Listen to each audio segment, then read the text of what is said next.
Good morning, everyone, and thank you so much for tuning into your Monday edition of Wasatch Weekends. Happy Memorial Day to everyone out there. Now, we've got a great episode in store for you as we're going to be chatting through some things that you could maybe make to celebrate Memorial Day and some food safety that you might want to use if you're grilling out later this afternoon into this evening. We've got a great show ahead, but right now we're going to take a look at that local weather forecast.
A delicious treat that everyone loves is Rice Krispie treats. Now we're going to teach you how to make a memorial holiday edition of this delicious snack. So let's step into the kitchen and see how you can do it.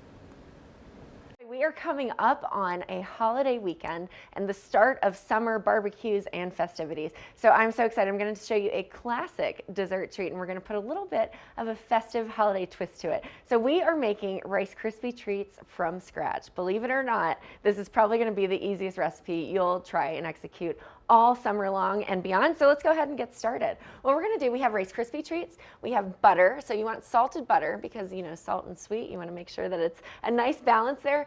And then marshmallow puffs. And then if you don't have, you know, sprinkles or colored Rice Krispie treats, you can use whatever sprinkles that you want to. So we are going patriotic red, white, and blue to kick off the summer season because Memorial Day is coming up, and so is the 4th of July. So let's go ahead and get started. We're going to open up our Rice Krispie treats, and we need 5 cups of Rice Krispie treats. What you'll need is a separate mixing bowl, a hot pan, and we're going to go ahead and get this turned on to about medium heat. What we're going to do from there is cut up our butter, melt our marshmallows, and then pour it all over our Rice Krispie treats. It is literally the easiest recipe you'll make all summer. Your friends and family are going to love it, and they're way better for you, relatively speaking, than what you would buy at the store already made. So we're going to pour it in. You need about, I'd say 5 cups, but I can kind of estimate here what that looks like. We're just pouring those 5 cups in there.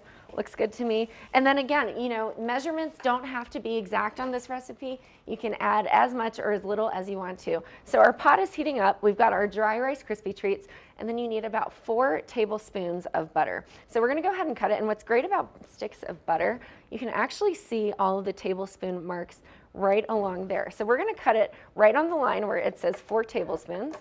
And then we're going to chop it up and dice it into smaller pieces just so that it melts a little bit easier. But keep your butter out because we're going to need this in a minute. So once you've done that, we'll go ahead and cut this butter up really quickly. And we're just going to melt it down. When you cut it, it makes it easier so it melts faster. And then we're going to add in our marshmallows and we're going to stir it all together, and it's just going to be great. All right, the butter is cut. The butter is in the pan. You can tell that the pan is nice and hot. My hands are going to be covered in butter here in a second, but we're just going to go ahead and stir this butter down. You don't want to burn the butter. You know, there's this whole brown butter trend. We don't want it to be brown. We don't want to burn it. So once you get your pan nice and hot, you can kind of reduce that heat a little bit just to get it going. While it's doing that, while it's melting down, I'm going to go ahead and open up my marshmallows. And you can use about 10 ounces of marshmallows, or as our lovely summer intern has told me, you need about 1 cup and a quarter cup to equate about 10 ounces. What you can also do though is just kind of, again, measure it as much as you need to. Big fan of the scissors in the kitchen. It just makes life a lot easier so marshmallows don't go flying everywhere. So the butter is looking great. We're just going to stir it up a little bit more. I just want to make sure it's completely melted before I start folding in the marshmallows. Looks good to me.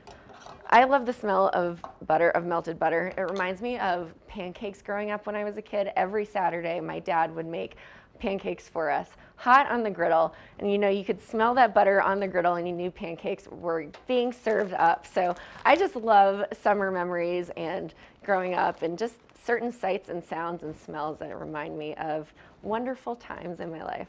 All right, we're going to go ahead and pour about 1 cup of marshmallows into our pan. Again, you just need about a medium saucepan, and we'll kind of fold it in gradually because it'll take a minute to melt down. So you want to basically melt them about 75% of the way. Looking good, butter's looking good. We're going to add in these marshmallows, also looking good there.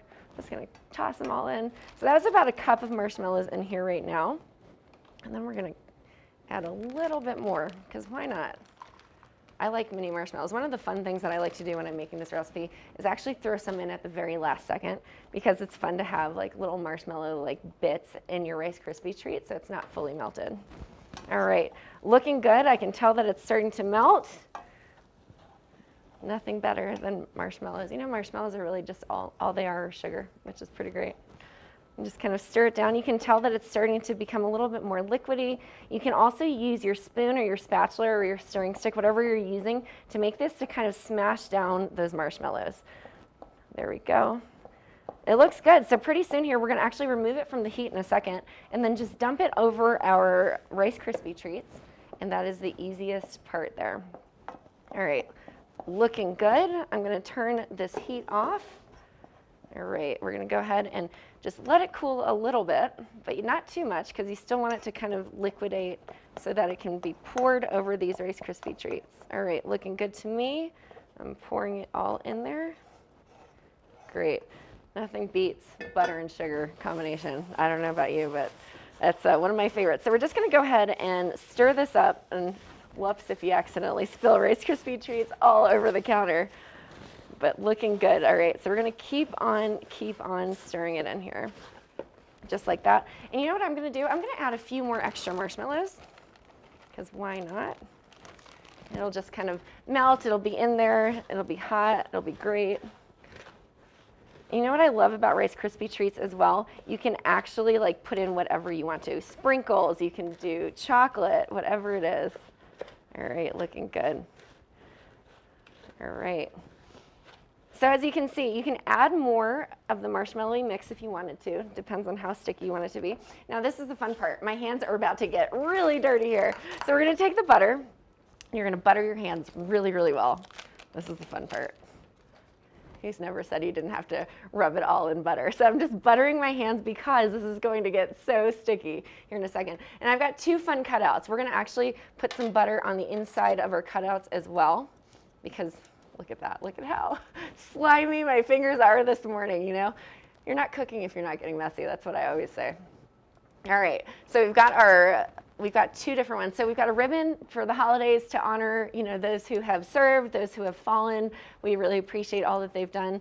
Very patriotic here in TV8. And then we've got our stars, because stars are patriotic and fun as well, and great summer symbol. So we've got both of these here. What we're going to do is our hands are now coated in butter, so it's not sticky. You're just going to take your Rice Krispie treat. You're going to shove it into your cookie cutout, and you're just going to make a nice shape there. This is going to be fun. I say fun, debatable.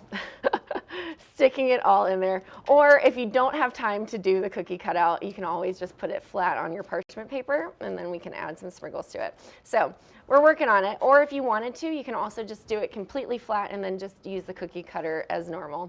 This is not my favorite way to do it, but it's the easiest way to do it. And then you just kind of like let them set. I would always throw them maybe into, hands are really messy here. I would throw them into the fridge just to let them set and cool down a bit and let them all kind of gel together. But then one of the other things that I want to do is add a little bit of fun sparkle. So we're going to go ahead and cut these sprinkles, cut them open. I'll make a ribbon here in a second, but I want to mix up these sprinkles so that we've got all of the colors, red, white, and blue, because summer season is upon us. Looking good there. It's fun. I know my birthday's in the summer, so I'm just so excited because I do all of the fun things in the summertime. All of the lakes, all of the hiking, all of the rivers, floating, whatever you want. It's the best time of year. I say that. I also really love winter too, but it's one of my favorites. All right, so we've got that mixed. I'm gonna go ahead and just shape this star up a little bit better. And then what you can do is just sprinkle it just like that. Just add some sprinkles to it. And then there we go, boom. We've got a 4th of July, Memorial Day, whatever holiday you want to celebrate star. I'm going to go ahead and also make another one for this ribbon that we've got here. Now we could probably add a little bit more of this marshmallow butter mixture if we need to, if it seems like it's not sticking together that well. Again, whatever you want to do, you don't have to have exact measurements. It's really one of those great recipes where you can just throw it together and try what you want to. All right, we'll go ahead and push this one out. I don't know if this shape is gonna like it as much as the stars, but there we go. Kind of looks like a ribbon, also looks like a bunny rabbit, but you know what? It is what it is. Great for any holiday season. We'll add some sprinkles to it to celebrate our fun, patriotic holidays coming up. Stay tuned, we've got a lot more on the show. We're gonna be talking about wild seafood and how you can really make sure that you are eating and shopping sustainably. We'll be right back.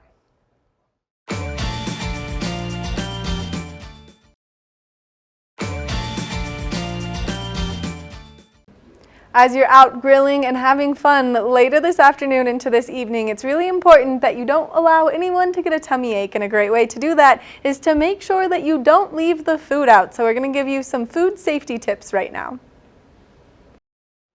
Now, summertime is upon us, and you know what that means. Lots of outdoor eating and dining and taking friends on picnics and barbecues galore. Now, did you know that over 128 people are hospitalized every year from foodborne illness, and 3,000 of those people actually pass away from it? So it is very important to be aware of your food safety. Joining me today is USDA food safety expert Zoya Saltar to talk all about things staying safe as you have fun this summer. Zoya, how are you this morning? Doing great. How about yourself? I'm excellent. I cannot believe we are heading into Memorial Day weekend in the summer months. So talk to us a little bit about food safety. There are so many things to be aware of, and oftentimes people don't pay attention to it. So what do we need to be looking for this summer? So, summer's here. People want to have fun. They want to be outdoors. Something we have to keep in mind is that when it's warmer and more humid outside, bacteria tends to grow more rapidly. So you want to make sure that you're staying food safe, whether you're having picnics or grilling or going hiking. And so a few tips that the USDA has for you this year is outdoor food safety, making sure that you're packing your perishable foods properly, whether that's in coolers or you're using cold sources, insulated bags, making sure that you're cleaning everything properly if you're cooking outside. So ensuring that you're keeping your raw meat products separate from any other food items, making sure that you're washing your hands for at least 20 seconds. And also you want to make sure you're keeping your food out of what we call the danger zone. The danger zone is when you leave your food outside for at a temperature between 40 and 140 degrees Fahrenheit. And at this temperature, food bacteria tends to grow a lot more rapidly. So you don't want to leave it in that for more than 2 hours. And so at that point, you recommend, you take it back into the fridge or throw it away. It's true. I grew up around catering and restaurants, so I am very familiar with making sure that your food doesn't sit out for too long and washing your hands. I know one of the tricks that somebody has told me is to sing the ABCs while you wash your hands. So that's a great way to do it. So let's talk about— Or happy birthday. Or happy birthday. I love that one too. That's an easy one. Everybody knows it. So let's talk a little bit about the danger zones. What does that look like? How do we actually know, from start to finish, what does that look like? Yeah, so like I said, when food is between 40 and 140 degrees Fahrenheit, it has a limited time before it becomes a food safety risk. And so what you want to make sure is that you are either keeping your hot foods hot, so this means you're keeping it above 140 degrees Fahrenheit. You can do that by keeping it on the grill, keeping it in a shaker, a warming dish, something like that. And that means you can leave your food out for longer than 2 hours. However, if you want to keep it cold, okay, that means keeping it less than 40 degrees Fahrenheit. You do that by keeping it in a bowl, sort of nestled on ice, making sure that it's kept in the fridge and only taking it out when you're serving it and putting it right back in. Those are, hot foods hot, cold foods cold are sort of our tips if you want to leave food out a little bit longer. Also something really important to keep in mind, typically we say don't leave your food outside in that between 40 to 140 degrees Fahrenheit for more than 2 hours. But in the summer, if you're outdoors having a picnic and it's over 90 degrees outside, the time then gets cut down to 1 hour because of how rapidly the bacteria multiplies in hot weather. Oh, that's great to know. And if, especially if you do not have, a food for thermometer, that is a tongue twister to say. If you don't have one of those, it's good to know an hour. If it's over 90 degrees outside, do not let your food sit for longer than an hour. I know a lot of people probably are having like picnics and they've got charcuterie boards and all of those different things. So what advice do you have about that? Yeah, so you want to make sure that if everyone loves a nice little picnic or spending time out with family in the sun. So just make sure that you're packing everything properly. You have a cooler, you're keeping gel packs, you're keeping ice. You also want to make sure if you're driving somewhere, going somewhere a little bit further away, you're keeping your beverages in a separate cooler and you're keeping your food items in a separate cooler. You want to avoid cross-contamination. Also, when you're out having fun, you want to keep clean. So try to keep hand sanitizer with you, moist towelettes, and as soon as you can, wash your hands with soap and water. Wonderful. Now let's talk about food safety tips for families and for parents. Are there tools that you have available that we can direct them to use as they're moving throughout summer field trips and all of the fun things? Yes, we have a whole host of food safety resources available at our website, foodsafety.gov. We also have the Handy Food Keeper mobile app available on the Apple Store and Android Store. And also we have our food safety hotline, our meat and poultry hotline at 1-888-MP hotline or 1-888-674-6854, where you can talk to a food safety specialist about any concerns that you have. Wonderful. Now, Zoe, one last thing. I want to circle back because we are here in the mountains. Can you give some advice for hikers as they are packing snacks for the long day, or, what kind of things should they bring? Yeah, when you're hiking or camping for more than a few hours, I mean, you definitely can bring those cold foods as long as you're maintaining them at the proper temperatures. But recommendations for shelf-stable items, prepackaged shelf-stable meals, you have peanut butter, juice boxes, canned tuna or ham, dried noodles and soups, beef jerky, a whole host of items out there that you can sort of keep as a backup. But for that first day, you have some more options. Wonderful. Now, Zoe, one more time, where can we go for more information? Our website, foodsafety.gov, or call us at the Meat and Poultry Hotline at 1-888-674-6854. Wonderful. Well, Zoe, you enjoy your summer season, and thank you so much for these food safety tips. You as well. Thank you so much. Now, stay tuned. We've got more on our show right after this quick break.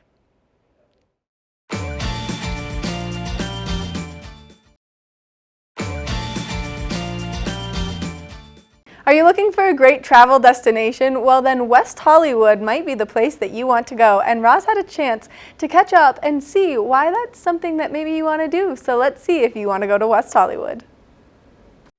When you're out and about traveling this summer, one place you have to stop and see is West Hollywood out in California. Celebrating 40 years this summer, a lot going on, a lot to check out. Joining us this morning, we have Jeff Morris and Tom Keeley with the West Hollywood Tourism Agency. Thanks for joining us this morning, guys. Our pleasure to be here. Thanks for having us. So 40 years, that's quite a lot. What's going on out there this summer? Well, we're thrilled that West Hollywood is celebrating its 40th anniversary. We're really the center of Los Angeles. Of course, LA is a sprawling city, but in the middle of it is West Hollywood, our little town that's full of great hotels, shops, nightclubs. It's really the nightlife, the action, the center of LA when it comes to nightlife, dining, entertainment. So we're looking forward to a fantastic year of celebrating our 40th anniversary. Yeah, and so there's a lot going on out there. What are the must-sees for people coming out? There's tons of neighborhoods, restaurants, a lot going on. What are the must-sees for people to see? There's always a lot going on in West Hollywood. It can be intimidating when you're coming to Los Angeles to visit because it's such a large, sprawling city. But West Hollywood, we call it the heart of Los Angeles because we are literally right in the center of everything. So we say, when you come out, you don't need to rent a car, take a ride share from the airport to West Hollywood and base your stay there. People are surprised to find out that West Hollywood is just 2 square miles. And in those 2 square miles, we have 3 really distinct neighborhoods. One is the Sunset Strip, which is, world famous for nightclubs like the Roxy and the Whiskey A Go-Go and the Comedy Store, which has actually been there for decades. Just below that is Santa Monica Boulevard, which is really diverse and inclusive and filled with LGBTQ bars and restaurants and lots of nightlife that goes on till all hours. And then just south of that is our design district, which is really boutique shopping and galleries and art shows. It's really kind of where the creative culture comes from in the country. Yeah, I love that. So many different offerings. And then with the culinary and entertainment offerings, what specifically is going on there for people to see? Well, the great thing about West Hollywood is we've got, as we mentioned, over 300 restaurants, bars, nightclubs, fantastic social scene there for sure. We're really excited about some new openings that have happened. So everyone knows Wolfgang Puck, very famous chef. He got his start in West Hollywood on Sunset Boulevard many years ago, and he's reopened a restaurant at one of our newest hotels, the Pendery. And his restaurant, Miroir's rooftop dining, great views of West Hollywood, of all of LA, and of course, it's Wolfgang Puck's great food. But he's just a sample of the chefs that we have in our city. A lot of our hotels have rooftop nightclubs and restaurants, et cetera. The Design District has fantastic restaurants. You're going to see a lot of celebrities in West Hollywood. It is really the home to celebrities in LA for sure. So no matter where you go, you're going to have a great experience, not only dining, but nightlife and celebrity spotting. Yeah, and when you're going out to these places, you obviously got to look good, right? So there's some awesome shopping options out there. What are the shopping and kind of wellness opportunities out there? Yeah, look good, feel good, and we do that in West Hollywood. You know, West Hollywood is not Hollywood, so it's really, it's obviously just west of Hollywood, which makes sense. And it's where celebrities kind of live their lives. You see the homes in the Hollywood Hills, and that's where we're located. So there's a lot of amazing wellness options. It's where these celebrities come to get red carpet ready, get their bodies in shape. It's where Taylor Swift came to get ready for the Eras tour. There's amazing wellness spas and facials and things like that. So, you know, West Hollywood is really kind of unique, and it takes those things and it moves them across the country. So it's kind of ground zero for all that stuff. Yeah, beautiful. And so obviously this summer, celebrating that 40-year mark, can we look ahead to the next 40 years? Do we know what's coming up and what's going to kind of be new out there? Well, we've got always great, new, exciting things happening in West Hollywood. I think that's something that we as a city are famous for. But if you want current information about what's going on, planning a visit to West Hollywood, go to our website, visitwesthollywood.com. We've got a lot of information there, a lot of relevant and timely information, not only about our city, but all the fun things to do in LA surrounding West Hollywood. So make sure you check out visitwesthollywood.com. Awesome. Thank you guys for joining us this morning. Anything else you want to add? Anything else we should have talked about this morning? Come visit soon. We always have the red carpet out for you guys. Now's the time. Yeah, is there a best time? Is there a better time than others to come out? I think, look, if you want a time when it's really the weather is at its best, we always have great weather in Los Angeles and West Hollywood, but I think really like August, September, October are beautiful. If you come in the wintertime, maybe it's cold. You know, we're from Denver. We know the Colorado winters. Come out to California in January is fantastic. It's a little bit calmer. A lot of the people are back in school or work, et cetera. So January, February are great times to visit for sure. Not quite as busy. Awesome, awesome. Well, check it out. Sounds like so much going on all times of year. Celebrating 40 years West Hollywood. It's exciting and some awesome stuff. Some big names out there. Go check it out. Definitely, sure. If you're out on that West Coast this summer, that's the place to be. And thanks you two for joining us. Yeah, we appreciate it. Thank you.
We want to thank you for tuning into your Monday edition of Wasatch Weekends. We love getting to be here all weekend long to bring you great information about things you can do in our community, how to stay safe, and maybe where you're looking forward to travel. Make sure that you get out there. You have a great Memorial Day, everyone. I've been your host, Maddie Evans, and we'll see you later this week.